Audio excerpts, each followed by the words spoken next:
Hello mga karava, kamusta po? Isang kwentong puno ng pag-ibig, kilig, luha at talino ang ibabahagi ko sa inyo. Hindi ko na ito papatagalin pa kaya't simulan na natin. Kaya mo bang takasan na nakaraan kung ang mismong bunga ng iyong lihim ang siyang gagawa ng tulay para ikaw ay mahanap? 5 taon na ang nakalilipas nang maranasan ni Celestine Ramos ang pinakamalaking pagkakamali at ang pinakamalaking biyaya sa kanyang buhay. Isang gabi nang di sinasadyang pagkakatagpo sa dilim kasama ng isang makapangyarihang lalaki na nag-iwan sa kanya ng dalawang anghel, ang kambal na sina Logan at Liana. Ngunit hindi sila ordinaryong mga bata. Sila ay mga sikat geniuses, mga batang may pambihirang talino na kayang manghak ng mga pinaka-secure na system sa bansa gamit lang isang simpleng laruan. Upang may taguyod ang mga anak, napilitan si Celine na mag-apply bilang executive secretary sa dambuhalang Valdemar Enterprises. Ngunit gumuho ang kanyang mundo nang makaharap ang kanyang bagong boss, si Romulo Valdemar. Siya ang kinatatakutan, malamig at walang pusong bilyonaryo na walang ibang hinahangad kundi mahanap ang misteryosong babaeng nagnakaw ng kanyang gabi 5 taon na ang nakalilipas. At ang mas malala, siya ang ama ng kanyang mga anak. Habang pilit na nagtatago sa Celine sa likod ng kanyang makapal na salamin at profesional na anyo, ang matatalinong kambal na may nagsimula ng maglaro. Logan, na ginamit ang kanyang husay sa teknolohiya upang hamunin ang seguridad ng sariling ama. Liana, na dahan-dahang nagpapatunaw sa yelong puso ng bilyonaryo sa bawat ngiti nito. Ngunit hanggang kailan kayang panindigan ni Celine ang kanyang mga pagsisinungaling? Paano kung matuklasan ni Romulo ng kanyang tapat na sekretarya at ang babaeng matagal niya nang hinahanap ay iisa? At ano ang gagawin ng isang makapangyarihang bilyonaryo kapag nalaman niyang meron siyang dalawang henyong tagapagmana na pilit inililihim sa kanya? Humanda sa isang kwentong hahaplos sa inyong mga puso, puno ng tago at pigil na pananabik, matitinding tapatan at mga sekretong pilit ibinabaon ngunit pilit ding umaahon.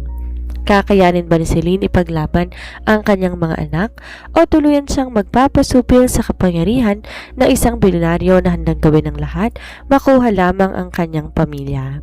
Ihanda ang inyong mga sarili, mga giliw kong tagapagkinig, dahil ito ang The Billionaire Secretary and the Secret Genius Twins. Nanginginig ang mga kamay ni Celestine habang mahigpit na nakahawak sa strap ng kanyang sling bag. Nakatayo siya sa loob ng glass elevator ng Valdemar Enterprises, ang pinakamataas at pinakamarangyang gusali sa buong bansa. Habang umakyat ang elevator patungo sa penthouse, tila unti-unti ring nauubusan ng hangin ang kanyang mga baga. 5 taon. 5 mahahabang taon nang nakalipas mula nang huli siyang tumapak sa kumpanyang ito. Umalis siya rito roon at duguan ang puso. Basang-basa ng luha ang mga pisngi, bitbit ang isang mabigat na lihim sa kanyang sinapupunan. Noon, isa lang siyang simpleng janitor na tinitingnan ng mababa ng lahat, ngunit ngayon nagbabalik siya bilang executive secretary. Celine, huminga ka ng malalim. Kaya mo to. Para sa mga anak mo. Para kina Logan at Liana. Pabulong niyang pangpapalakas loob sa sarili. Inayos niya ang kanyang makapal na salamin na halos tumakip sa kalahati ng kanyang magandang mukha.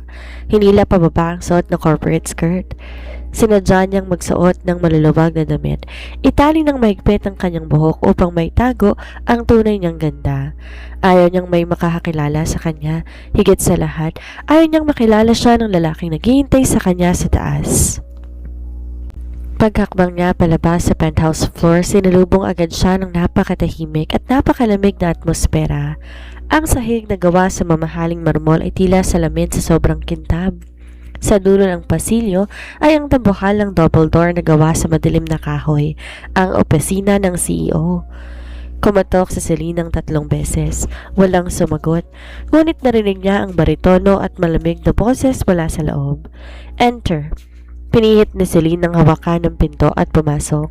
Ang bango ng opisina, amoy mamahaling leather, wood smoke at pamilyar na panlalaking pabango ay agad na humalik sa kanyang sistema. Kusang nanghina ang kanyang mga tuhod. Yun ang amoy na hindi niya malilimutan. Ang amoy na nakatatak sa kanyang balat mula sa gabing yon ng pagkakamali. Sa likod ng malawak na mahogany desk, nakaupo ang isang lalaking tila nililok ng mga Diyos sa sobrang kagapuhan, si Romulo Valdemor. Nakasuot to ng charcoal gray na three-piece suit, yakap na yakap ang matikas nitong katawan.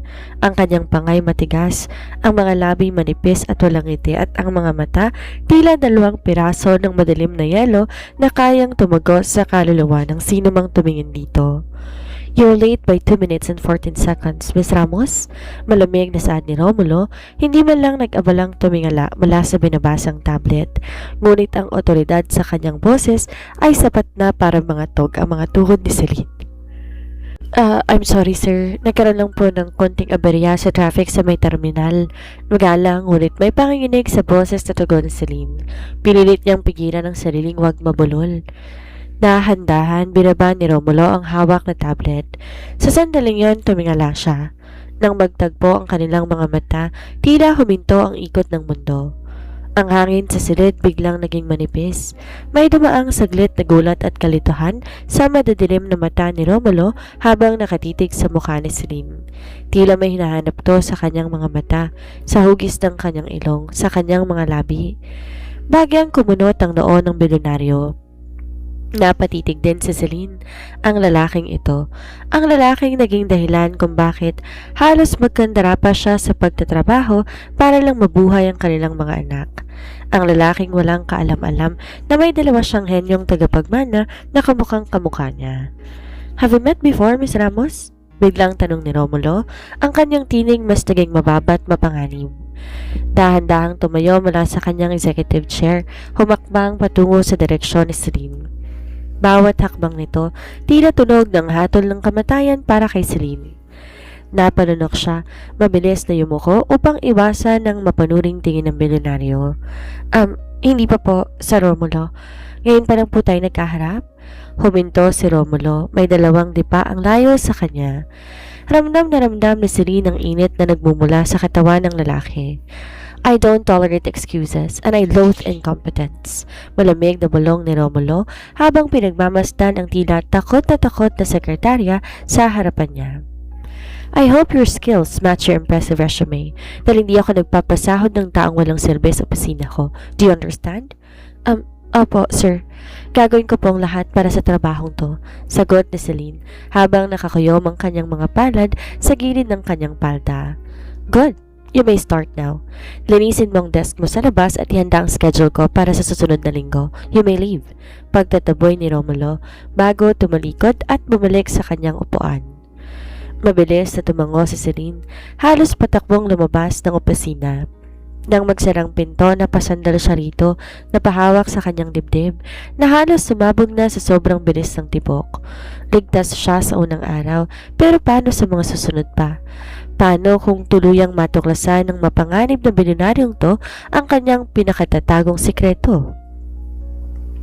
Isang linggo nang nakalilipas mula nang magsimula si Celestine bilang sekretarya ni Romulo Valdemor, ngunit pakiramdam na 1 taon nang dumaan sa sobrang pagod. Walang duda, sinusubukan siya ng bilyonaryo, sunod-sunod, walang patid at halos imposibleng mga gawain ang binabato nito sa kanya araw-araw. "Miss Ramos, prepare the financial report for the board meeting in 10 minutes. Malamig na utos ni Romulo sa intercom. Ang boses nito walang bahid ng konsiderasyon. "On it, sir." Mabilis at kalmadong tugon ni Celine. Kahit sa loob-loob niya, gusto niya nang sumigaw. Di alam ni Romulo na ang Celine na nasa harap niya ngayon ay hindi nang mahiyain at takot na janitor na madaling paiyakin noon. Ang 5 taon ng pagiging mag-isa at pagpapalaki sa kanyang kambal ay nagpatigas sa kanyang kalooban. Mabilis niyang inayaw sa mga dokumento, siniguradong walang kahit isang maling numero, tsaka nagtungo sa pantry upang ihanda ang paboritong kape ng kanyang boss. Isang partikular na timpla ng black coffee na walang asukal, sapat na mapait para sumalamin sa pagkatao ng bilyonaryo. Habang naghihintay matapos ang pagbrewing ng kape, napahawak si Celine sa kanyang sentido. Sa tuwing malapit siya kay Romulo, tila may sariling utak ang kanyang katawan. Kusang bumabalik ang mga alaala ng gabing yon, 5 taon nang nakalilipas. Ang init ng mga haplos nito, ang mabilis sa tibok ng puso nito sa kanyang dibdib, at ang mga bulong nito sa kanyang tenga na nagdala sa kanya sa langit bago siya tuluyang iniwan ng katotohanang kinabukasan. Bakit pa hindi ko magawang kalimutan ng gabing yon? Bulong niya sa sarili, mariing pumipikit upang iwaksi ang imahe ni Romulo sa kanyang isipan. Nilagay niyang mainit na kape sa tray kasama ng makakapal na folder at lumakad tungo sa opisina ni Romulo. Kumatok siya ng marahan, pumasok matapos marinig ang pamilyar na tagon nito. Si Romulo nakasandal sa kanyang executive chair, bagyang nakaluwag ang suot na kulay abo na kurbata at nakapikit ang mga mata habang hinihimas ang sariling sentido. Mukha tong pagod, ngunit di pa rin nababawasan ang matikas at mapanganib nitong karisma. Dahan-dahan, lumapit si Celine sa dambuhalang desk. Sinikap niyang huwag gumawa ng anumang ingay habang nilalapag ang mga dokumento. Nang ilalapag niya ng maliit na tasa ng kape, biglang gumalaw si Romulo upang abutin ang isa sa mga folder. Sa isang iglap, nag-abot ang kanilang mga kamay. Ang balat ni Romulo sumayad sa likod ng kamay ni Celine. Tila may kuryenteng gumapang mula sa damping yon na diretsyong tumama sa puso ni Celine. Sa gulat, bahagyang nayanig ang tasa, natapon ang ilang patak ng mainit na kape sa lamesa at sa ilang dokumento. "I'm sorry, sir," mabilis sasabi ni Celine, habang mabilis kumuha ng tissue mula sa kanyang bulsa upang punasan ang natapong kape. Dahil sa taranta, hindi niya napansin na lalo siyang lumapit kay Romulo. Habang nagpupunas ang kanyang mukha ay halos ilang pulgada na lamang ang layo sa mukha ng bilyonaryo. Ang pamilyar na bango ni Celine, isang banayad na amoy ng jasmine at gatas, agad na pumasok sa pang-amoy ni Romulo. Natigilan si Romulo, ang kanyang mga mata ay nanliit, habang nakatitig sa nanginginig ng mga kamay ng sekretarya bago dahan-dahang umakyat ang tingin sa kanyang mukha. Sa likod ng makapal na salamin nito, nakita niya ang mga matang tila may tinatagong takot at pamilyar na emosyon. "Is something wrong, Miss Ramos?" Mababa at paos ang boses ni Romulo. Ang kanyang mga mata ay nakapako sa mga labi ni Celine na bahagyang nakabukas. Naramdaman ni Celine ang matinding init na nagmumula sa titig ng lalaki. Tila ba sinusuri nito bawat hibla ng kanyang pagkatao. Wala po, sir. Patawad po talaga sa katangahan ko," utal na sagot ni Celine habang dahan-dahang lumalayo upang lumikha ng ligtas sa distansya. Di sumagot si Romulo. Pinanood niya ang bawat kilos ni Celine habang inaayos ito ang sarili. May kung anong pamilyar sa babaeng to na hindi niya may paliwanag. Di niya alam kung bakit sa tuwing malapit to, tila nagwawala ang kanyang sistema. Isang pamilyar na pakiramdam na matagal niya nang hinahanap mula ng gabing yon na naging dahilan kung bakit di na siya muling tumingin pa sa ibang babae. "Clean this up and bring me another cup," malamig na utos ni Romulo, bagaman may kaunting panginginig na rin sa kanyang sariling boses. "And, Miss Ramos," napahinto si Celine sa may pinto, hindi lumilingon. "Yes, sir?" "Don't let me catch you shivering around me again. It looks unprofessional," makahulugang dagdag ng bilyonaryo. Yes, sir," bulong ni Celine bago tuluyang lumabas ng silid. Nang sumarang pinto, napahawak si Celine sa kanyang tila nagbabagang pisngi.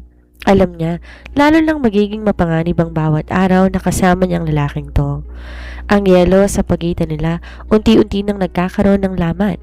Habang ang gabi unti-unting lumalalim, ang ingay ng lungsod ay napapalitan ng katahimikan sa loob na isang maliit ngunit napaka-organisadong apartment sa Quezon City. Sa loob ng isang silid na napapaligiran ng mga libro tungkol sa advanced programming, robotics at komplikadong matematika, 25 taong gulang na bata ang seryosong nakatitig sa naglalakihang computer monitor. Sina Logan at Liana Ramos, ang kambal na anak ni Celine. Sa unang tingin, aakalain mong sila ay mga ordinaryong bata dahil sa kanilang maliliit na kamay at cute na pisngi. Ngunit sa likod ng kanilang mga inosenteng mukha, nagtatago ang pambihirang talino na lampas pa sa mga profesional na inhenyero. Sila ay mga secret genius. Si Liana na may mahaba at kulot na buhok tulad ng kanyang ina ay masayang ngumunguya ng kanyang paboritong strawberry lollipop habang may hawak na maliit na tablet. Samantala, si Logan, na may matatalas na mata at seryosong mukha, na tila photocopy ng kay Romulo Valdemor, ay mabilis na nagtatype ng mga komplikadong code sa keyboard. Logan, sigurado ka ba na yan ang database ng kumpanya kung saan nagtatrabaho si Mommy? Tanong ni Liana habang pinapatong kanyang baba sa balikat ng kanyang kambal. Sigurado ako, Liana. Na-bypass ko na ang panlabas sa network ng Valdemar Enterprises. Ngunit ang isang backdoor na iniwan ng kanilang dating IT administrator. Seryosong sagot ni Logan. Ang kanyang boses may otoridad na di makakalaing nagmumula sa isang 5 taong gulang na bata. At tingnan mo to. Pinindot ni Logan ang enter key. Sa gitna ng screen lumitaw ang opisyal na profile ng pinakamataas na pinuno ng kumpanya.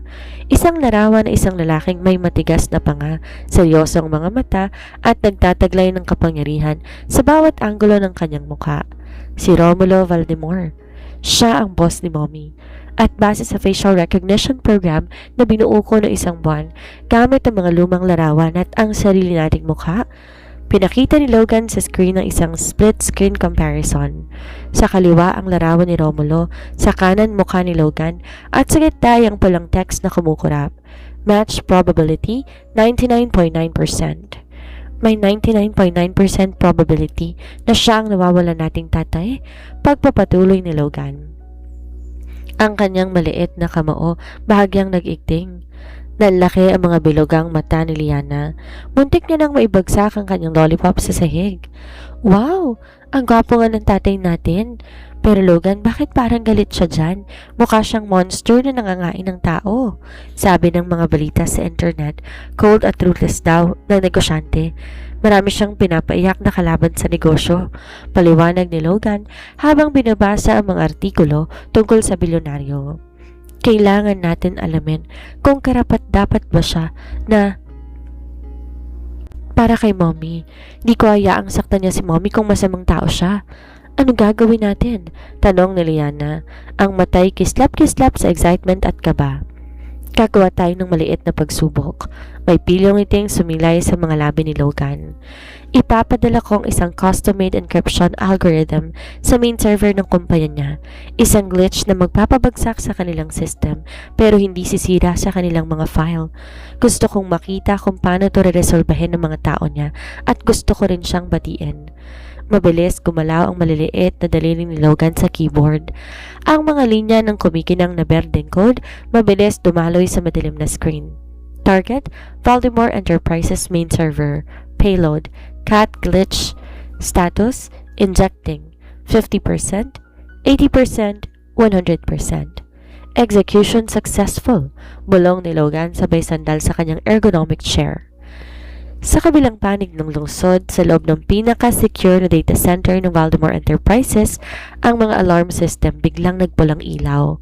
Lahat ng computer monitor ng mga empleyado, kabilang ang nasa opisina ng mga ehekutibo, biglang nag-blackout. Paglipas ng 5 segundo, unti-unti, lumitaw sa bawat screen ang isang napaka-cute ngunit nakakaasar na animated cartoon icon ng isang pusang kumakaway. Sa ibaba nito, may nakasulat na mensahe na kulay gintong letra. Hello, Mr. CEO. Your firewall is as soft as cotton candy. Clean your system. The twins. Di alam ng kambal na ang simpleng laro nilang to magpapasiklab na isang matinding galit mula sa pinaka-makapangyarihang lalaki sa bansa at maglalagay sa kanilang ina sa isang napakahigpit na sitwasyon. Hindi magkamayaw ang buong 53 palapag ng Valdemar Enterprises. Ang pulang babala mula sa emergency light sumasayaw sa dingding ng malawak na pasilyo, hudyat ng isang di inaasahang krisis. Lahat ng telepono walang tigil sa pagriring, habang ang mga empleyado sa IT department halos magkabuhol-buhol ang mga daliri sa pagtatangkang bawiin ng kontrol ng kanilang system. Sa loob ng boardroom, ang hangin tila napuno ng kuryente sa tindi ng tensyon. Nakatayo si Romulo Valdemar sa dulo ng mahabang mesa. Ang dalawang kamay nakatukod sa ibabaw nito. Ang kanyang mukha madilim pa sa bagyo, habang ang matatalas niyang mata nakapako sa nag-iisang screen na ayaw gumana. Sa gitna ng screen na yon, patuloy na kumakaway ang animated na pusa. Sabay na mapang-asar na mensaheng nakasulat sa kulay gintong letra. Hello, Mr. CEO. Your firewall is as soft as cotton candy. Clean your system. The twins. What do you mean? We got hacked? Ang boses ni Romulo ay gumuho sa loob ng silid na parang kulog. Napayo ko ang IT head na si Ginoong Mendoza habang ang malalamig na pawis ay gumapang sa kanyang noo patungo sa kanyang leeg. Sir, gumamit sila ng isang uri ng hybrid encryption algorithm.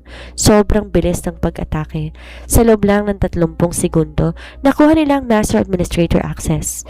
Hindi po ito gawa ng ordinaryong hacker? Sir, para pong gawa ng isang henyo. Nanginginig na paliwanag ni Ginoong Mendoza. Di magawang tingnan ng diretsyo ang nagpupuyo sa galit na boss. I pay your department millions of pesos every single month to protect my database at ngayon, sasabihin mo sa akin na isang cartoon na pusa lang ang tatalo sa inyo? Giit ni Romulo. Ang kanyang kamao ay mariing humampas sa mesa na lumika ng malakas sa tunog. I want this system back online in 10 minutes or I will fire every single one of you before the day ends. Sa gilid ng silid nakatayo si Celestine, hawak ang kanyang logbook, habang ang lahat nanginginig sa takot kay Romulo. Ibang dahilan ng matinding panginginig ng kanyang buong katawan. Nakatitig siya sa animated na pusa sa screen. Ang disenyo ng pusa, ang partikular na kulay ng mga mata nito at ang stroke ng digital drawing, kilalang kilala niya. Sino gumawa niyan? Si Logan. Iyon ang paboritong drawing na palaging ginagawa ng kanyang anak sa kanilang munting whiteboard sa bahay. At ang pirma sa ibaba, The Twins. Diyos ko, halos maiyak si Celine sa loob ng kanyang isipan. Sina Logan at Liana ang may gawa nito. Paano nila nakuha ang network address ng kumpanya? Anong pumasok sa ulo ng mga batang to? Dahil sa takot na baka matunto ng IT department ang pinagmulan ng signal, dahan-dahang umatras si Celine habang abala lahat sa pagsigaw ni Romulo. Lumabas siya ng boardroom. Dinaluhan ang kanyang nagmamadaling mga hakbang patungo sa dulo ng madilim na pasilyo malapit sa fire exit kung saan walang tao. Nangangatog ang kanyang mga daliri habang dinadial ang numero ng kanilang apartment. Pagkalipas ng 2 ring, sumagot ang pamilyar at inosenteng boses ng kanyang anak. Hi, Mommy! Masayang bati ni Logan na tila ba walang ginagawang masama. Logan, Liana! Mahigpit na bulong ni Celine. Pilit pinabababa ang boses, ngunit puno ng matinding emosyon. Kayo bang may gawa ng gulo dito sa Valdemar Enterprises? Bakit niyo hinakang system ng kumpanya ko? Mommy, sinubukan lang namin ang security ng kumpanya ninyo. Paliwanag ni Logan na tila isang simpleng science project lamang ang kanilang pinag-uusapan. Sobrang daling pasukin, Mommy. Ang hina ng firewall nila. Gusto ko lang tulungan ng kumpanya niyong mapansin ang buta sa system. At saka, Mommy, nakita namin ang picture ng boss mo. Ang gwapo niya pala. Singit ng boses ni Liana sa background. Diyos ko, mga anak, itigil niyo to ngayon din. Pakiusap ni Celine, habang ang kanyang puso halos lumabas sa kanyang dibdib sa tindi ng kaba. Maaari akong mawala ng trabaho at pag nalaman ng mga tao rito kung sino may gawa, maaari tayong makulong. Logan, ibalik mo na sa normal ang system ngayon din. Pakiusap. Bago pa makasagot si Logan, narinig ni Celine ang tunog ng mga yabag ng sapatos na papalapit sa kanyang kinaroroonan. Ang pamilyar na mabigat at otoritibong hakbang, si Romulo.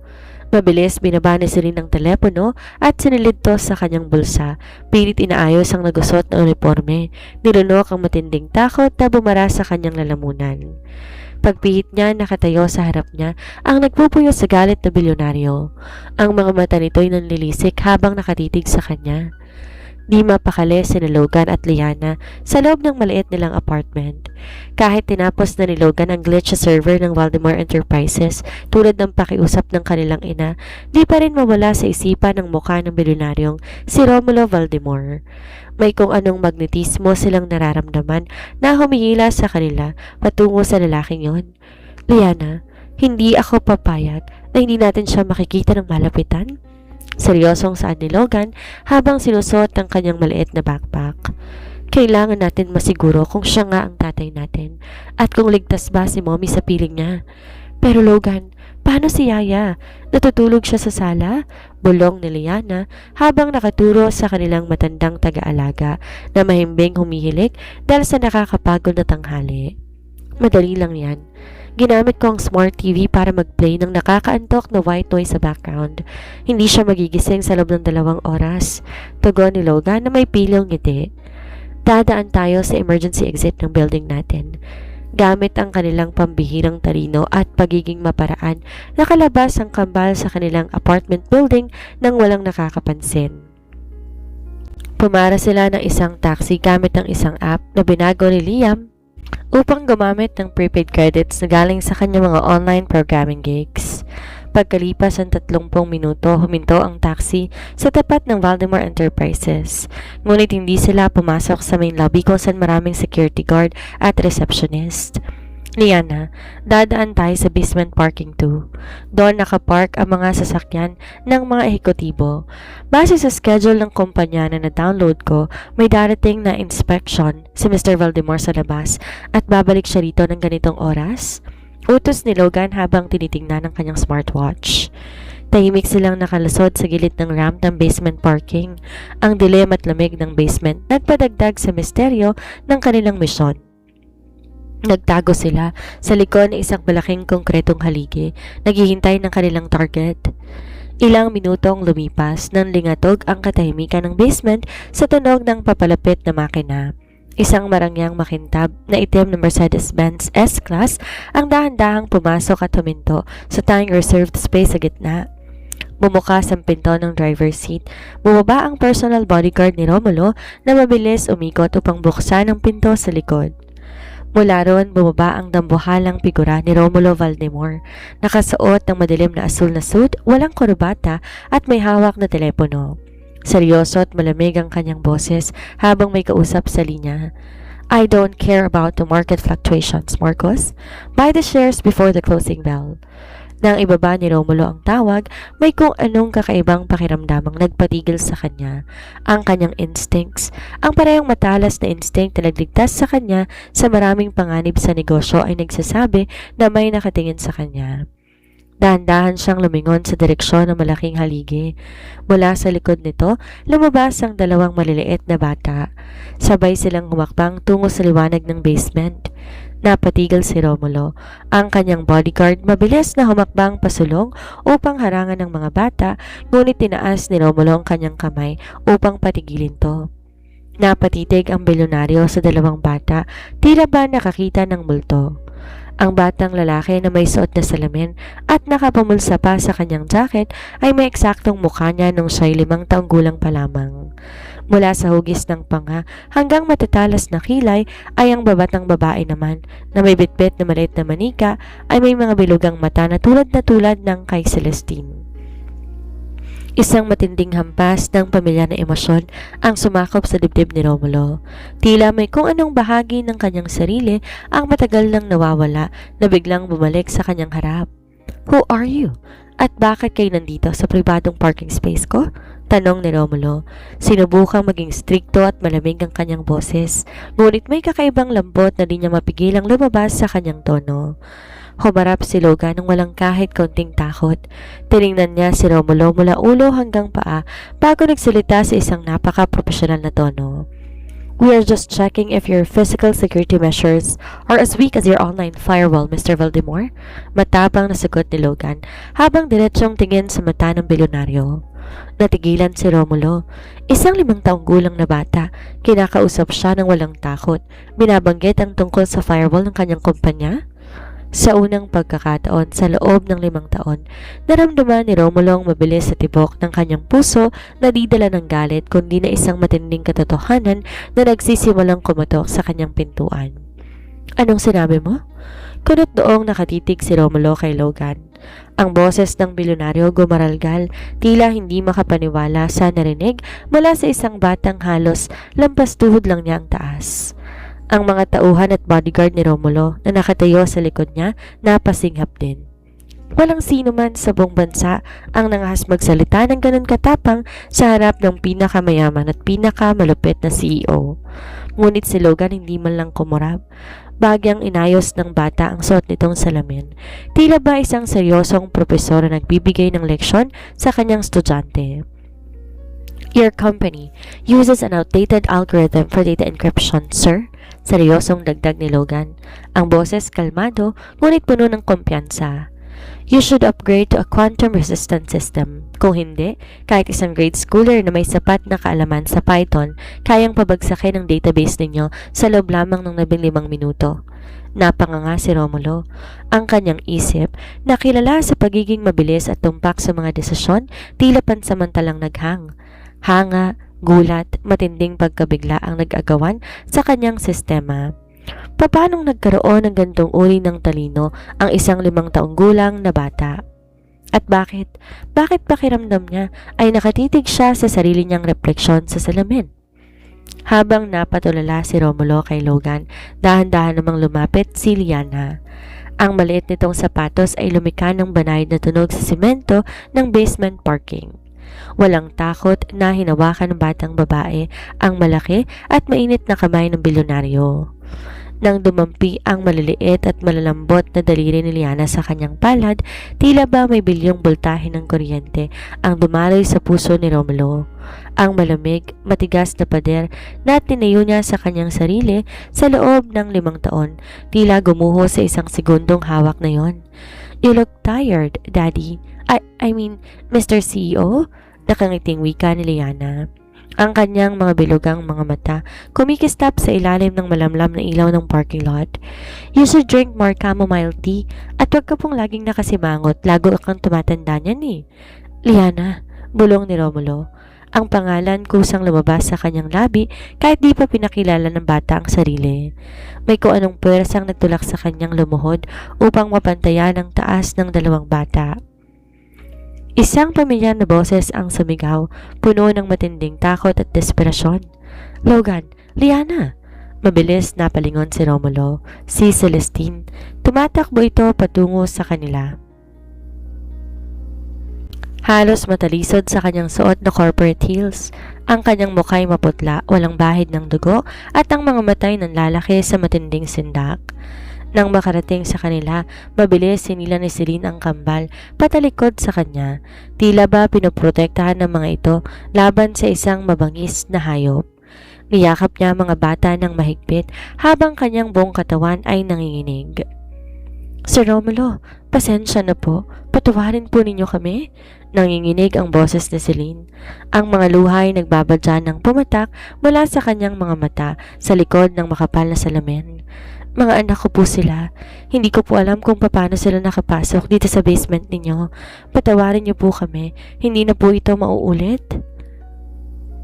Dahan-dahang tumayo si Romulo mula sa kanyang pagkakaluhod. Ang kanyang matikas at matangkad na figura muling naghatid ng matinding presensya na nagpatahimik sa buong paligid. Ang kanyang mga mata lumipat muli kay Celine, patungo kay Logan na nakatitig sa kanya ng matapang, at kay Liana na nakahawak sa lilayan ng palda ng kanyang ina. Ang pagkakahawig ay hindi maitatatwa. Ang batang lalaki, merong eksaktong mukha at aura niya, habang ang batang babae naman ay nagtataglay ng mga ngiti at mata ni Celine. Ang piraso ng puzzle na 5 taon niya nang hinahanap ay bigla na lang nabuo sa isang iglap. Yung twins? Mabagal at seryosong tanong ni Romulo. Ang kanyang boses ay mas naging mababa, tila may pinatutunayan. How old are they, Miss Ramos? Napalunok si Celine. Ramdam na ramdam niya ang bigat ng titig ng bilyonaryo na tila ba binabasa ang kanyang buong kaluluwa. Ang kanyang sekreto na 5 taon niyang iningatan ay kasalukuyan ang nakalantad sa harapan ng lalaking pinakaiiwasan niya. They are 5 years old, sir. Nang lumabas ang mga salitang yon, sa nangangatog ng mga labi ni Celestine, tila ba huminto ang pag-ikot ng mundo sa loob ng basement parking. Ang boses niya halos bulong na lamang, ngunit sapat na yon para mag-iwan ng malalim na gulo sa isipan ng bilyonaryo. Di na nagtanong pa si Romulo. Tinitigan niya lamang si Celine ng may matatalas, mapanuring mga mata bago marahang tumango at sinenyasan ang kanyang security guard na ihatid ang mag-ina sa labas. Ngunit sa likod ng kanyang tahimik na ekspresyon, isang nagpupuyos na bagyo ang kasalukuyang namumuo sa kanyang dibdib. Pagkaalis sa Celine at ng kambal, mabilis pumasok si Romulo sa kanyang kotse. Di niya hinintay makarating sa kanyang penthouse office. Agad niyang kinuha ang kanyang naka-encrypt na satellite phone, dinaya ang isang numero na iilan lamang nakakaalam. Spectre, sagot na isang malamig at walang emosyong boses sa kabilang linya. Ang pinakamahusay na pribadong investigador sa bansa. I may have found them. Diretsyong saad ni Romulo. Ang kanyang boses ay nanginginig sa matinding emosyon na pilit niyang sinusupil. Investigate Celestine Ramos, ang bagong executive secretary ko. I want everything about her for the last 6 years. Bawat sulok ng buhay niya, bawat ospital na pinuntahan niya, tigit sa lahat, ang birth records ng kanyang kambal na anak. I want it on my desk before the sun sets. Consider it done, Mr. Valdemar. Pagkababa ng telepono, napasandal si Romulo sa leather seat ng kanyang kotse. Marinyang pinikit ang kanyang mga mata habang ang kanyang panga ay nag-iigting. 5 taon nang nakalilipas, ngunit sariwang-sariwa pa rin sa kanyang gunita ang gabing yon. Yon ay isang gabi ng matinding kaguluhan sa kanyang buhay. Isang gabi kung saan hinaluan ng kanyang mga kaaway ng kung anong gamot ang kanyang inumin. Halos mawalan siya ng malay sa loob na isang madilim na silid sa lumang hotel ng kumpanya. Ngunit may isang babaeng pumasok, isang janitor na nag-aalala sa kanyang kalagayan. Ang gabing yon na puno ng nag-aalam na init, pagnanasa at mga bulong sa dilim na naghatid sa kanya sa rurok ng ligaya. Ngunit pagising niya kinaumagahan, tanging isang mantsa ng dugo sa puting kama at bango ng jasmine at gatas ang naiwan. Ang babae naglaho ng parang bula. At ngayon, ang mabangong yon ay muli niyang naamoy kay Celine. Ang mga matang yon muli niyang nakita kay Liana. Ang talino't mukha na meron siya ay nakita niya kay Logan. Pagkalipas ng 5 oras habang si Romulo ay palakad-lakad sa loob ng kanyang malawak na opisina, narinig niya ang marahang katok sa pinto. Pumasok ang pinagkakatiwalaan niyang bodyguard na si Roy, bitbit na isang makapal na brown envelope. Sir, galing kay Spectre. Dumating na po ang paunang ulat, saad ni Roy bago magalang na yumuko at iniwan ang bilyonaryo. Nanginginig ang mga daliri ni Romulo habang binubuksan ang envelope. Nilabas ang mga dokumento at mabilis binasa ang mga nakasulat. Pangalan ng ina, Celestine Ramos. Pangalan ng ama, blank, not declared. Petsa ng kapanganakan ng kambal, February 14, 2021. Mabilis na nagkalkula ang utak ni Romulo. 9 na buwan. Eksaktong 9 na buwan matapos ang gabing yon sa lumang hotel. May kasama pang mga kalakip na litrato sa ulat. Larawan ni Celine habang nagtatrabaho bilang janitor na may malaking tiyan. Larawan ng kanyang pagluwal sa isang pampublikong ospital na walang sino mang kasama kundi ang sarili at ang mga larawan ng kambal habang lumalaki sa isang maliit at lumang apartment. Isang matinding emosyon na sumabog sa dibdib ni Romulo. Isang halo ng matinding galit, panunumbat sa sarili at hindi may paliwanag na saya. Ang kanyang mga anak nagtiis sa hirap habang siya ay nagpapakasasa sa bilyon-bilyong kayamanan at ang babaeng nagnakaw ng kanyang gabi ay ang mismong sekretarya na pinahirapan niya sa trabaho nitong mga nakarang araw. Napangiti si Romulo, isang mapanganib, madilim, ngunit may halong pananabik ng ngiti. Ang kanyang mga mata ay nanlilisik habang nakatitig sa larawan ni Celine. You hid my children from me for 5 years, Celine, bulong ni Romulo sa hangin habang hawak niya ang birth certificate. You thought you could run away? Now it's my turn to play, and I will make sure you will never get away from me again. Pumasok si Celine sa trabaho kinabukasan na tila ba bawat hakbang niya ay patungo sa isang dambana ng hatol. Halos hindi siya nakatulog buong gabi. Ang kanyang isip walang tigil sa pagre-rewind sa mga nangyari sa basement parking at sa mga mapanuring tingin ni Romulo Valdemar. Nakahalata na ba siya? Yan ang tanong na paulit-ulit na nagpapabili sa tibok ng kanyang puso. Habang nag-aayos siya ng schedule sa kanyang desk, sa labas ng opisina ni Romulo biglang tumunog ang intercom. Ang boses ng bilyonaryo mas mababa, mas malamig at may pamilyar na otoridad na nagpataas ng balahibo ni Celine. Miss Ramos, bring the Q3 marketing files to my office. Now! Huminga ng malalim si Celine. Inayos niya ang kanyang makapal na salamin. Niyakap ang makapal na folder sa kanyang dibdib bilang proteksyon. Tsaka naglakad patungo sa dambuhalang pintuan na gawa sa madilim na kahoy. Kumatok siya ng 3 beses bago pumasok. Pagkatapak pa lamang niya sa loob, narinig niya ang marahang tunog ng pag-click sa kanyang likod. Napalingon siya. Si Romulo ay nakatayo sa may pinto. Kalmado nitong binitawan ang lock. Nilock niya ang pinto mula sa loob. "Sir?" Nanginginig na untag ni Celine. Agad na umatras na isang hakbang ang kanyang puso habang siya'y nagsisimula ng magwala sa kaba. "Bakit niyo nilalak ang pinto?" Hindi sumagot si Romulo. Sa halip, dahan-dahan tong humakbang patungo sa kanya. Ang kanyang 3 pirasong suit ay wala ng kahit anong isang gusot at ang kanyang mga matang matatalas na nakatitig sa kanya. Ang mga mata na tila ba may nakikitang biktima. Bawat hakbang ng bilyonaryo tila pag-agaw ng hangin sa silid. Umatras pa si Celine hanggang sa maramdaman niya ang malamig na ibabaw ng mahogany desk na tuluyan ng nasa kanyang likuran. Wala nang mayapakan pa. Huminto si Romulo nang may ilang pulgada lamang ang layo sa kanya. Ramdam na ramdam ni Celine ang init na nagmumula sa matikas na katawan. Kasabay ng pamilyar na amoy ng mamahaling pabango na humahalo sa kanyang sariling jasmine scent. Napakapit ng mahigpit si Celine sa folder na hawak niya. Pilit na ginagawa tong harang sa pagitan nilang dalawa. "Let's stop playing games, Celestine," bulong ni Romulo. Ang pagbigkas nito sa kanyang buong pangalan sa unang pagkakataon ay nagpadala ng kakaibang kuryente sa kanyang katawan. "Sino si Logan at Liana?" "Mga anak ko po sila, sir," sagot ni Celine. Sinusubukang maging matatag ang boses kahit ang kanyang mga tuhod ay tila malapit nang bumigay. "Nabanggit ko na po sa inyo kahapon. I didn't ask if they are your children," putol ni Romulo. Ang kanyang boses ay mas naging mababa at mapanganib pa habang siya'y yumuyakap upang mapantayan ang mukha ni Celine.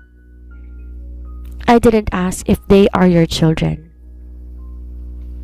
Putol ni Romulo, ang kanyang boses mas naging mababa at mapanganib habang bahagya siyang yumuyuko upang mapantayan ang mukha ni Celine.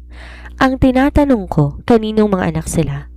"Sa akin lang po, wala silang ama," sagot ni Celine, pilit na iniiwas ang kanyang paningin. Isang mabilis na galaw ang ginawa ni Romulo. Inagaw niya ang folder mula sa mga kamay ni Celine at padarag na nilapag ito sa mesa sa kanyang gilid. Bago mabilis na ipinatong ang kanyang 2 kamay sa magkabilang gilid ng desk. Na epektibong kinulong si Celine sa pagitan ng kanyang mga braso. "Wala silang ama?" Isang mapang-uyam na tawa ang kumawala sa mga labi ni Romulo. Ang kanyang mukha ay napakalapit na kay Celine na halos maramdaman na nito ang kanyang hininga. "Sinasabi mo sa akin na walang ama ang 2 bata na merong mukha ko, may talino ko at may eksaktong petsa ng kapanganakan 9 na buwan matapos ang gabi yon sa Hotel Valdemar?" Nanlaki ang mga mata ni Celine sa likod ng kanyang salamin. Ang katotohanan ay tuluyan ng sumabog sa kanyang harapan. Alam na niya. "Tumingin ka sa akin, Celestine," utos ni Romulo. Ang kanyang tinig ay puno ng nagpupuyos na emosyon. "Sabihin mo sa akin ang totoo. Ako ba ang ama nila?" "Hindi, hindi ikaw," pagsisinungaling na Celine. Ngunit sa pagkakataong ito, ang mga luhang matagal niyang pinipigilan tuluyan ng umagos sa kanyang mga pisngi. "Wala kang karapatan sa kanila. Hindi mo sila kilala." Tiningnan ni Romulo ang umiiyak na mukha ni Celine. Ang galit sa kanyang dibdib biglang nahaluan ng matinding sakit nang makita ang takot at luha sa mata ng babaeng 5 taon niyang hinanap. Dahan-dahan inangat ni Romulo ang kanyang kamay. Banayad na hinawi ang isang hibla ng buhok na humarang sa mukha ni Celine. Sa paghawi na yon, palihim siyang nakakuha ng isang hibla ng kanyang buhok. "We will see about that, Celine," bulong ni Romulo. Ang kanyang boses ay malamig, ngunit puno ng pangako.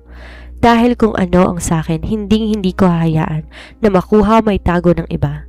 Mabilis na lumayo si Romulo at binuksan ang lock ng pinto.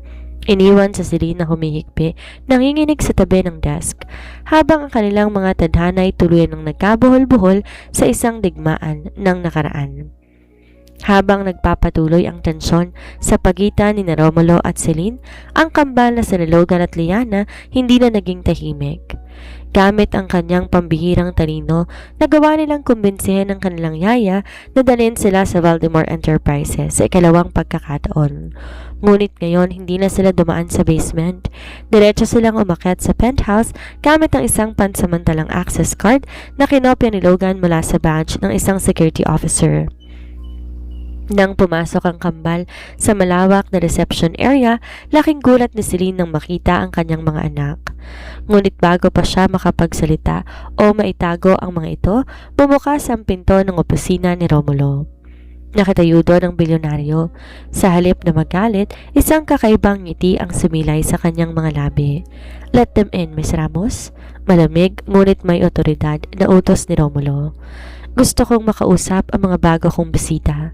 Walang nagawa sa Celine kung hindi panoorin ang kanyang kambal na pumasok sa loob ng dambuhalang opisina ng CEO. Pumasok si Logan ng may matikas na tindig, habang si Liana naman nakangiting bitbit ang kanyang paboritong strawberry lollipop. "So you think you're smart?" Hamon ni Romulo kay Logan habang nakaupo siya sa kanyang leather sofa. Pinagmamasdan ng batang lalaki na tila photocopy ng kanyang sarili nung bata pa siya. "I don't think, Mr. Valdemar. I know." Nakangiting sagot ni Logan habang nakapumulsa sa kanyang maliit na jacket. Umupo sa tapat ni Romulo nang walang kahit anong takot. "Gusto mo ba ng laro, Mr. CEO? Isang laro ng chess. Kung matatalo kita sa loob ng 5 minuto, sasabihin mo ba sa amin kung bakit mo pinapaiyak ang mommy namin?" Napaangat ang kilay ni Romulo, isang hamon mula sa isang 5 taong gulang na bata. Ang kanyang interes ay lubos na napukaw at kung ako ang mananalo, ibibigay ko sa iyo ang kompletong source code para ma-optimize at permanenteng masecure ang main database ng kumpanya mo. Ang code na hindi kayang gawin ng buong IT department mo. Seryosong sagot ni Logan. "Deal." Nakangiting tugon ni Romulo. Agad niyang pinakuha kay Roy ang kanyang mamahaling glass chess set at nilatagto sa lamesa. Nagsimula ang laro. Sa bawat galaw ng mga piyesa, naramdaman ni Romulo ang kakaibang tindi ng laban. Hindi naglalaro si Logan tulad ng isang bata. Ang bawat galaw nito malalim na estratehiya, tila isang veteranong general sa digmaan. Mabilis gumagalaw ang mga daliri ng bata, walang pag-aalinlangan. Habang naglalabanan ang dalawa, lumapit naman si Liana sa desk ni Romulo. Kumuha to ng ilang piraso ng cookies mula sa jar, dahan-dahang lumapit sa kanyang ina na nakatayo sa sulok, nanginginig sa kaba. "Mommy, don't worry. Malakas si Logan. Kakayanin niya si Daddy," bulong ng bata na nagpasinghap kay Celine. 4 na minuto at 30 segundo na ang lumilipas. "Checkmate." Malumanay, ngunit mariing saad ni Logan, sabay bagsak sa king ni Romulo gamit ang kanyang knight. Natigilan si Romulo. Tinitigan niya ang chessboard, sinusuring mabuti ang posisyon ng mga pyesa. Natalo siya. Si Romulo Valdemar, nakilala sa pagiging master strategist sa negosyo, ay natalo sa isang 5 taong gulang na bata. Isang malakas at gumaralgal na tawa ang kumawala sa dibdib ni Romulo. Isang tawa na puno ng paghanga at hindi mapigilang saya. Ito ang unang pagkakataon na nakita ng kanyang mga tauhan na tumawa ng gano'n ng bilyonaryo. Lumapit siya kay Logan, marahang tinapik ang balikat nito. "You really are my son," bulong ni Romulo sa kanyang sarili habang nakatingin sa matatalas na mata ng bata. Ang kanyang hinala, hindi na lamang hinala. Ito ay isang katotohanan na handa niya ng ilantad sa buong mundo. Hindi mapakali si Romulo sa loob ng kanyang opisina habang hawak ang isang pasadyang brown envelope. Ito na ang resulta ng DNA test na palihim niyang pinagawa gamit ang hibla ng buhok na nakuha niya kay Celine at ang buhok ni Logan na naiwan sa sofa noong nakarang araw. Mabigat ang kanyang hininga habang dahan-dahang pinupunit ang seli ng papel. Sa bawat pulgada ng papel na lumalabas, tila may martilyong pumupukpok sa kanyang dibdib.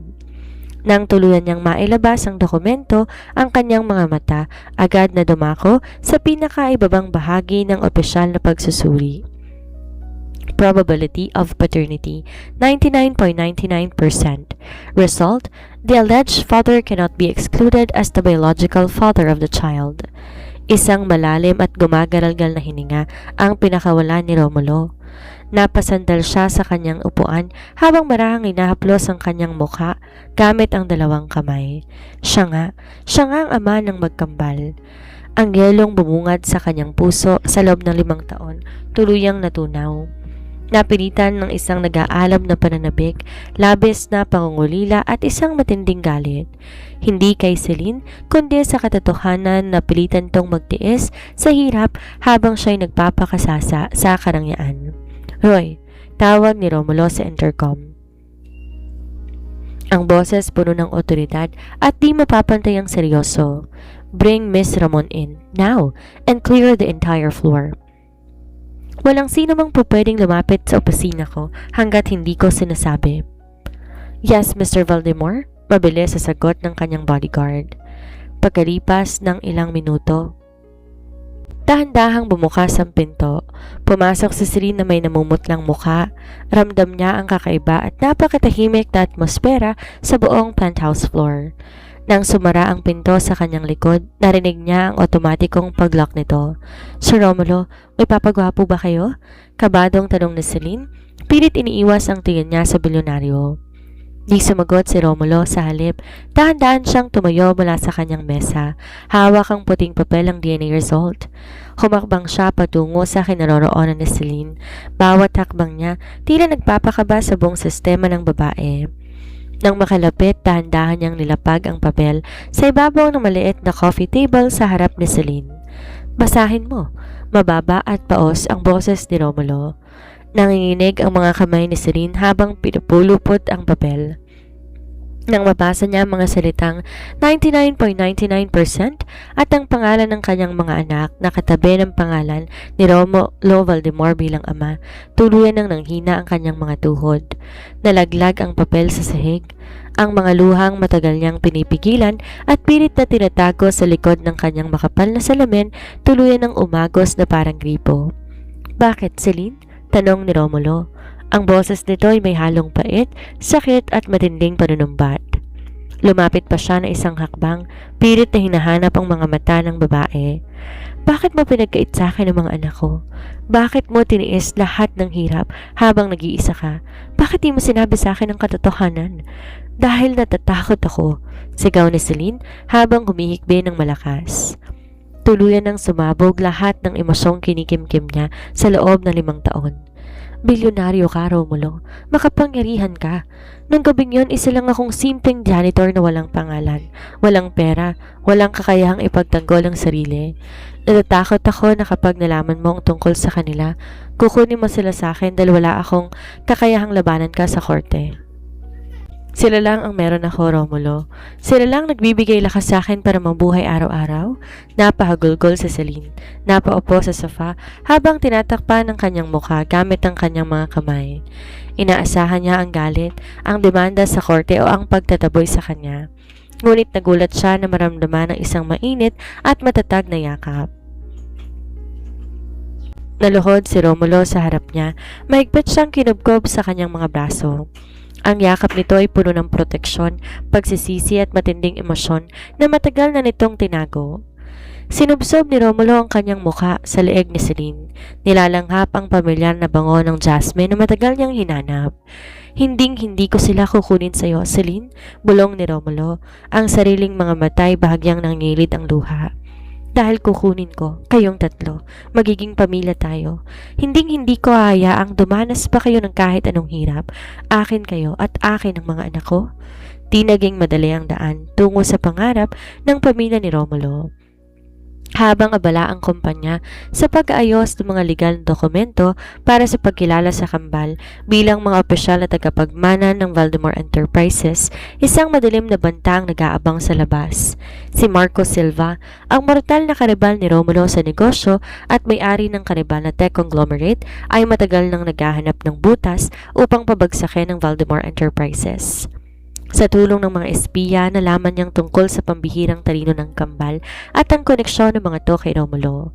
Napagtanto niyang ang utak ni Logan ng susi upang pasukin ang pinaka-secure na financial database ng pamilyang Valdemar. Isang hapon, habang pauwi ang kambal kasama ng yaya mula sa kanilang munting paaralan, isang pulang van ang biglang humarang sa kanilang tapat. 4 na armadong lalaking mabilis bumaba. Bago makasigaw ang yaya, tinutukan na to ng baril habang mabilis binuhat at sinakay ang nanlalaban na sina Logan at Liana sa loob ng van. "Mommy! Daddy!" sigaw ni Liana, pilit na kumakawala sa mahigpit na yakap ng isang lalaki. Ngunit di alam ng mga kidnapper na mas matalino ang kanilang dinukot kaysa mga pinakabihasang ahente ng gobyerno. Sa loob ng van, habang pilit pinakakalma ni Logan ang kanyang nanginginig na kambal, lihim niyang pinindot ang gilid ng kanyang smartwatch. Ang relong yon hindi ordinaryo. Dinisenyo at nakode niya yon gamit ang isang nakatagong sub-frequency GPS tracker direktang konektado sa cellphone ni Romulo at Celine. Sa kabilang banda, kasalukuyang nasa gitna ng isang board meeting si Romulo kasama ni Celine nang biglang mag-vibrate ang kanilang mga telepono ng sabay. Isang pulang alertong lumitaw sa screen. May nakasulat na "Emergency, the twins." Mabilis tumayo si Romulo na kinagulat ng lahat ng board members. Halos mawala ng lakas si Celine. Napahawak sa mesa nang marinig ang boses ni Logan mula sa automated video feed na ipinadala sa relo ng kanyang earpiece. "Mommy! Daddy!" Isang pulang van na may plate number XYZ123 ang kumuha sa amin. Kasalukuyan kaming patungo sa direksyon ng Manila Port. May nakasulat na Warehouse 12 sa dulo ng pier. "Huwag kayo mag-alala, Mommy. Ligtas kami ni Liana. May ginagawa akong paraan." "Logan? Liana!" Halos maiyak na sigaw ni Celine sa telepono. Ngunit pinigilan siya ni Romulo sa pamamagitan ng paghawak sa nanginginig niyang balikat. "Huwag kayong matakot mga anak. Paparating na si Daddy." Seryoso, malamig, ngunit puno ng nag-aalab na puot na saad ni Romulo sa mic. Ang kanyang mga mata ay nanlilisik sa galit. Walang sino mang may karapatang humipo sa kanyang pamilya nang hindi nagbabayad sa sarili nilang buhay. "Ihanda ang chopper, ngayon din," sigaw ni Romulo kay Roy sa intercom habang hinila si Celine patungo sa helipad sa rooftop ng gusali. Tawagan ng pinuno ng kapulisan at ang aking tactical security team. Susugod tayo sa Manila Port. Samantala, sa loob ng madilim na Warehouse 12, dinala ng mga tauhan ni Marcos ang kambal.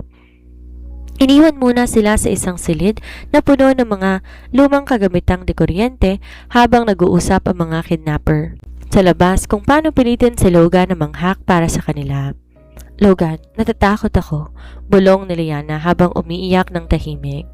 "Huwag kang umiyak, Liana. Nandito si Kuya," pagpapakalma ni Logan habang tinitingnan ang paligid. Nakakita na isang lumang taser gun sa toolbox sa sulok at ilang nakalantad na wire ng kuryente. Sa loob ng 3 minuto, gamit ang maliit na screwdriver kit na laging nasa kanyang bulsa, mabilis niya binago ang kuryente ng pinto ng silid. Ginagawa kong isang matinding electric shock trap.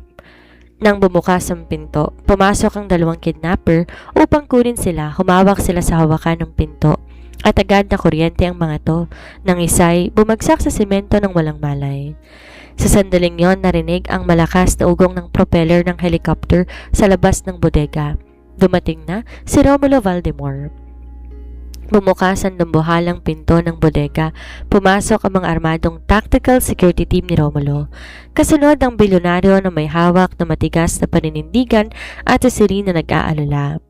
Agad sumuko ang natitirang mga tauhan ni Marcos nang makitang napaliligiran sila ng puwersa ng bilyonaryo. Mabilis tumakbo si Celine. Mahigpit niyakap ang kanyang kambal na ligtas lumabas mula sa silid. "Salamat sa Diyos, ligtas kayo. Ligtas kayo," hikbi ni Celine habang hinahalikan ang mukha ng kanyang mga anak. Lumapit si Romulo, lumuhod sa harap ng 3. Niyakap silang lahat sabay-sabay gamit ang malalakas na braso. Tiningnan niya si Logang may labis na paghanga. "You did a great job, my son. Napakatalino mo talaga." "Siyempre naman, Daddy. Kanino pa ba ako magmamana?" Nakangiting sagot ni Logan na nagpatunaw sa natitirang galit sa puso ng bilyonaryo. Isang buwan matapos na madugong insidente sa bodega ng Pantalan, tuluyan nang nalinis ang pangalan ng pamilya Valdemor. Si Marcos Silva at ang kanyang mga kasabwat mabilis na bulok sa likod ng rehas. Salamat sa hindi matayo ang ebidensya na personal kinalap at pinatibay ng 5 taong gulang na si Logan gamit ang kanyang computational algorithms. Walang banta, walang takot, walang mga lihim na kailangan ibaon sa dilim. Sa malawak, pribado, napakarangyang garden ng mansyon ni Romulo Valdemor sa Forbes Park, ang hangin puno ng amoy ng sariwang damo at bulaklak ng jasmine. Ang paboritong scent na sinadya ni Romulong ipatanim sa bawat sulok ng hardin, di lang para kay Celine. Mula sa malawak na glass patio, nakasandal sa Celine sa balkonahe, pinapanood ng kambal. Sina Logan at Liana masayang naglalaro kasama ng high-tech na robotic puppy na sila mismo nag-assemble at nag-program mula sa piyesang binigay ni Romulo bilang regalo. Ang tunog ng mga inosenteng tawa, tila musikang nagpuno sa dating napakatahimik at napakalamig na mansyon ng bilyonaryo. Naramdaman ni Celine ang pares ng matigas at mainit na braso na dahan-dahang pumulupot sa kanyang bewang mula likuran. Sinubsob ni Romulo ang panga sa balikat ni Celine. Nilalanghap ang pamilyar na bango ng babaeng pumatay sa kanyang gabi 5 taon nang nakalilipas at ngayon bumubuhay sa bawat araw ng kanyang kasalukuyan. You look so beautiful when you're just watching them, my queen. Mababa, paos na boses ni Romulo sa tenga niya na nagpadala ng pamilyar na kilig sa katawan ni Celine. Bagyang lumingon si Celine, hinawakan ng kamay ng bilyonaryong nakayakap sa kanya. Wala nang makapal na salamin, ang natural na kagandahan malaya na ngayong nagniningning. Di pa rin ako makapaniwala, Romulo. 1 buwan nang nakalilipas pero pakiramdam ko pa rin. Nasa panaginip ako. Mula sa pagiging janitor, naging sekretaryo mo at ngayon nandito kami sa loob ng bahay mo. Humarap si Romulo sa kanya, hinawakan ng magkabilang pisngi na walang kapantay na pag-iingat. Tila ba isang mamahaling porselana na ayaw mabasag. It was never a dream, Celine. It's our reality. At di ko hayaang mawala pa kayo sa akin. Dahan-dahan lumuhod si Romulo sa isang tuhod sa ibabaw ng malambot na damo. Mula sa bulsa nilabas niya ang isang maliit na velvet box. Nang buksan to, sumilay isang napakalaki, napakakinang na Marquis Scott Pink diamond ring. Simbolo ng kanyang walang hanggang pag-ibig at katapatan. I think it's time to permanently change your job title in my life, Miss Celestine Ramos. Nakangiting bulong ni Romulo, ang madidilim na matay nagningning sa matinding emosyon. Ayoko ng sekretaryang takot sa akin. Ang gusto ko babaeng magpapatakbo ng buhay ko at ng buong Valdemor Empire sa tabi ko. Celestine, will you marry me and make our family complete? Napatakip si Celine sa bibig habang ang luha ng purong kaligayahan dahan-dahang umago sa kanyang pisngi. Tumango ng walang pag-aalinlangan. Yes, Romulo. Yes! 1,000,000 beses na yes? Mabilis sinuot ni Romulo ang singsing sa kanyang mga daliri bago tumayo at masuyong hinalikan si Celine sa mga labi. Isang halik na puno ng pangako, proteksyon, pag-ibig na nagpatahimik sa buong mundo sa kanilang paligid. Mommy! Daddy! Natigil ang dalawa nang marinig ang mabilis na yabag ng maliliit na sapatos. Patakbong lumapit sina Logan at Liana, sabay na yumakap sa binti ng kanilang mga magulang. We did it, Logan. Nahak natin ang puso ni Daddy nang walang kahirap-hirap. Mission successful, Liana. Target secured. Humalakak na malakas si Romulo, isang tunog na puno ng kapayapaan na matagal pinagkait sa kanya ng tadhana. Binuhat ang kambal ng sabay gamit ang malalakas na braso habang sandal si Celine sa kanyang dibdib. Mula sa dilim ng gabi ng pagkakamali, dumaan sa serye ng tago at pigil na pagtatagpo bilang boss at sekretarya, ang tadhana ay tuluyang nakahanap ng tamang landas. Ang cold billionaire tuluyang napaamo ng kanyang secret genius twins at ng natatayang babae na nagmamayari ng puso niya, ang kanyang reyna, ang kanyang asawa, ang kanyang walang hanggang simula. Ang buong Manila Cathedral na puno ng bango ng libo-libong sariwang puting rosas, jasmine at mga kandilang may banayad na amoy ng banilya. Bawat sulok ng makasaysayang simbahan, pinalamutian ng gintong detalye na nagniningning sa ilalim ng nabuhalang chandeliers. Ngayong araw, lahat ng pinakamalalaking pangalan sa mundo ng negosyo, politika at showbiz ay nagtipon-tipon para sa isang okasyon. Ang kasal na nag-iisang Romulo Valdemor sa kanyang reyna na si Celestine Ramos. Sa labas ng pinto ng simbahan, nakatayong kambal na sina Logan at Liana.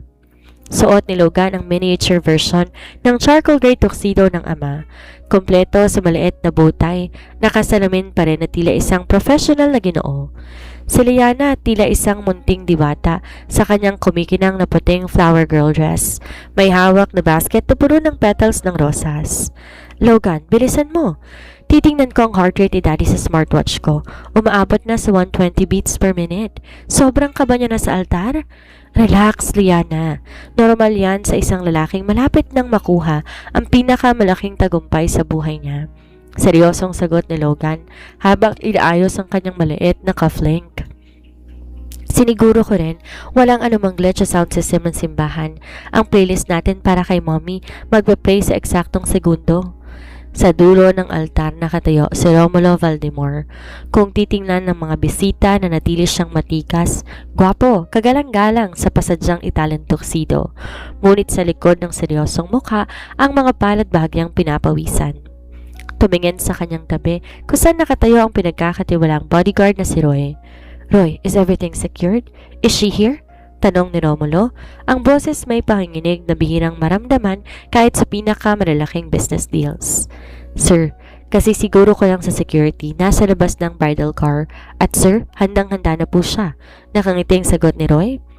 Sa sandaling yon, dahan-dahang namatay ang mga ilaw sa loob ng simbahan, maliban sa isang maliwanag na spotlight na nakaturo sa dambuhalang double door sa dulo ng aisle. Kasabay nito ang tunog ng organ na palitan ng napakaganda at madamdaming instrumental version ng paboritong kanta ni Romulo at Celine. Ang dambuhalang pinto ng simbahan dahan-dahang bumukas.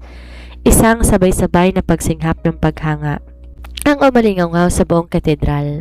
Nakatayo doon si Celestine Ramos, suot na isang napakarangyang off-shoulder ball gown gawa sa pinong lace at pinalamutian ng libo-libong maliliit na kristal, tila mga bituin sa langit. Ang mahabang belo, dahan-dahang sumasayaw sa banayad na hangin. Wala nang makapal na salamin at mabigat na pagkatali ng buhok. Ang buhok ay malayang nakastyle sa malambot na alon na nagpatingkad sa kanyang malaanghel na mukha. Ang kagandahan nakasilaw na tila isang tunay na reyna na naglalakad tungo sa kaharian. Nang makita siya ni Romulo, tuluyang nanghina ang mga tuhod ng bilyonaryo. Ang mga matay nangilid ang luha. Ang babaeng dati janitor lang sa kanyang kumpanya. Ang babaeng dumanas ng hirap para sa kanyang mga anak, ngayon naglalakad tungo sa kanyang upang maging asawa niya habang buhay.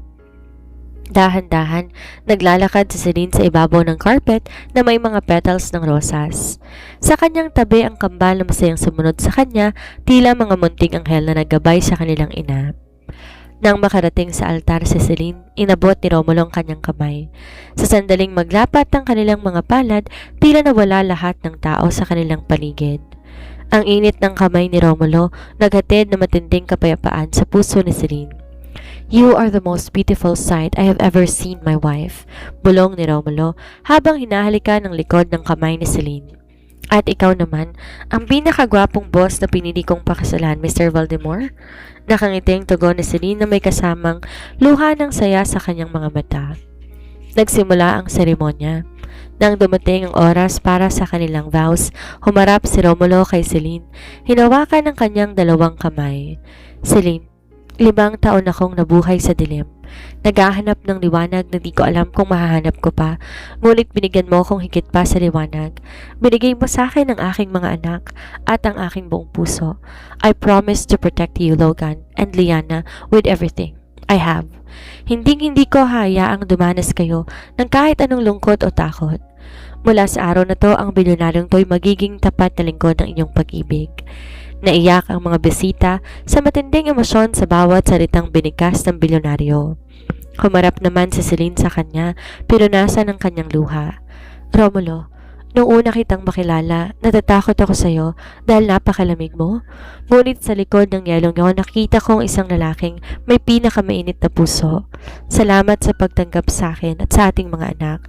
Salamat sa pagiging haligi ng aming pamilya. I promise to love you, to support you, and to be your partner in everything. Di lang bilang sekretarya mo, kundi bilang katuwang ng iyong buhay. By the power vested in me, I now pronounce you husband and wife. You may now kiss the bride. Saad ng pari? Iniangat ni Romulo ang belo ni Celine. Hinawakan ng kanyang bewang at masuyong hinalikan to sa mga labi habang ang buong simbahan ay sumabog sa malalakas na palakpakan at hiyawan ng kagalakan. Mabilis tumakbo ang kambal at nakisingit sa gitna ng yakap ng kanilang mga magulang. "Group hug!" Sigaw ni Liana na nakataas pa ang mga kamay. Binuhat silang dalawa ni Romulo habang nakasandal si Celine sa kanyang balikat. Sabay sila'y humarap sa mga bisita bilang opisyal na pamilya Valdemor. Ang kanilang kwento na nagsimula sa isang lihim na gabi ng pagkakamali, tuluyan ang natapos sa isang napakagandang simula ng walang hanggang happy ending. Mga karaba, napakasarap talaga sa pakiramdam na isang wagas na pagtatapos, hindi ba? Ang sarap sa puso na sa wakas buo at masaya na ang pamilya ni Romulo, Celine at ng ating napakatalinong kambal na sina Logan at Liana. Pero alam nyo mga giliw kong tagapakinig, kung meron tayong isang malaking aral na mapupulot sa kwentong to, ito ay ang katotohanan na ang pag-ibig hindi natatakot sa katotohanan. Sana po, naging inspirasyon at naghatid na matinding kilig sa inyong mga puso ang nobelang The Billionaire Secretary and the Secret Genius Twins. Kung kayo po ay natouch, naluha o napangiti sa kwentong to, pakiclick ng like button, mag-iwan din ng inyong mga saloobin sa ating comment section. Gusto ko pong malaman kung kayo sa Celine. Aaminin niyo rin ba agad kay Romulo ang totoo?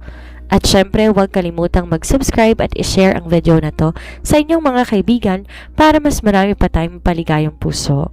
Muli, ito po ang inyong tagapagsalaysay si Miss Sandra na nagpapasalamat sa inyong walang sawang pagsuporta. Hanggang sa muli nating pagkikita, mga giliw kong tagapakinig, sa susunod na kwento ng pag-ibig, lihim at tadhana, dito lang sa ating channel. Manatili tayong nagmamahal at nagtitiwala sa tadhana. Paalam po.